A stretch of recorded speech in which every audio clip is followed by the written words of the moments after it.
कहानी की शुरुआत तब होती है जब गांव के रईस चौधरी रामदीन की इकलौती बेटी गुड़िया की शादी पास के गांव के एक पढ़े लिखे और सुंदर लड़के रमेश से तय हुई।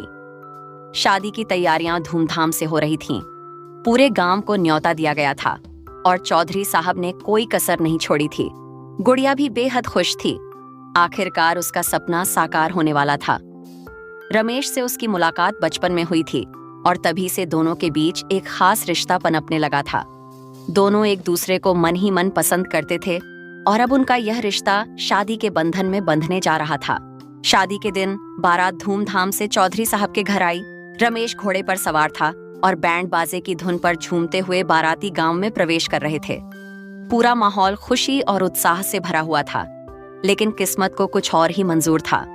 मंडप में पहुंचने से पहले ही अचानक रमेश के पेट में तेज दर्द उठा। वह दर्द से कराहने लगा और घोड़े से गिर पड़ा। बारातियों में हड़कंप मच गया। रमेश को तत्काल गांव के वैद्य के पास ले जाया गया, लेकिन उसकी हालत बिगड़ती ही जा रही थी।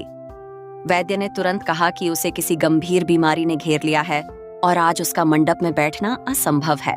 अब समस्या यह थी कि शादी कैसे हो। चौधरी साहब परेशान हो गए।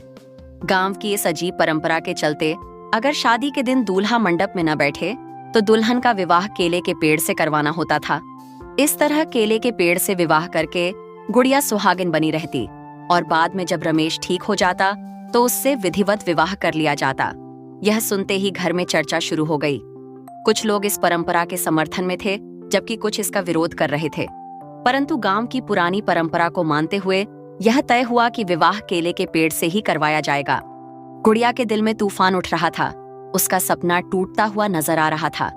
वह रमेश से प्रेम करती थी और उसी से विवाह करने की ख्वाहिश रखती थी, लेकिन इस अजीब परंपरा का हिस्सा बनना उसकी मजबूरी बन गया था। गुड़िया को समझाया गया कि यह केवल एक प्रतीकात्मक विवाह है और जब रमेश ठीक हो जाएगा तब उससे विधिवत शादी कर ली जाएगी। भारी मन से गुड़िया ने इस बात को स्वीकार किया। शादी की पूरी रस्में धूमधाम से हुईं। बस दूल्हे की जगह एक केला रखा गया था। केले के पेड़ को दूल्हा मानकर पूरी विधि की गई। गांव वालों के लिए यह एक अजीब नजारा था, लेकिन सबने परंपरा का पालन करते हुए रस्में पूरी की। गुड़िया का चेहरा उदास था, लेकिन उसने इस अनहोनी को स्वीकार कर लिया था। उसने सोचा कि यह सब भाग्य का खेल है और जल्द ही रमेश ठीक हो जाएगा और वे दोनों साथ होंगे।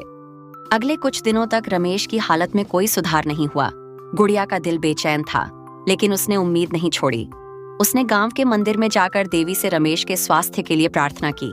हर दिन वह रमेश की तबीयत का हाल पूछती और उसकी जल्दी ठीक होने की कामना करती।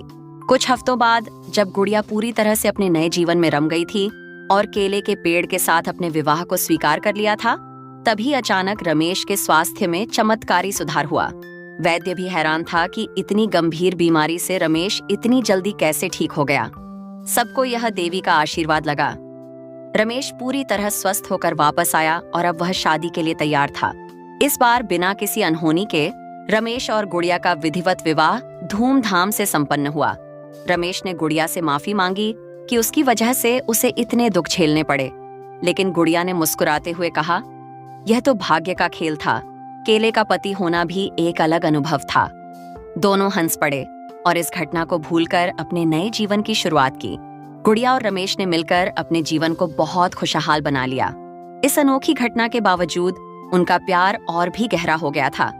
दोनों ने यह साबित कर दिया कि सच्चा प्रेम किसी भी परंपरा या अंधविश्वास से ऊपर होता है। और इस तरह गांव में नई बहू का पति बना केला की कहानी हमेशा के लिए यादगार बन गई।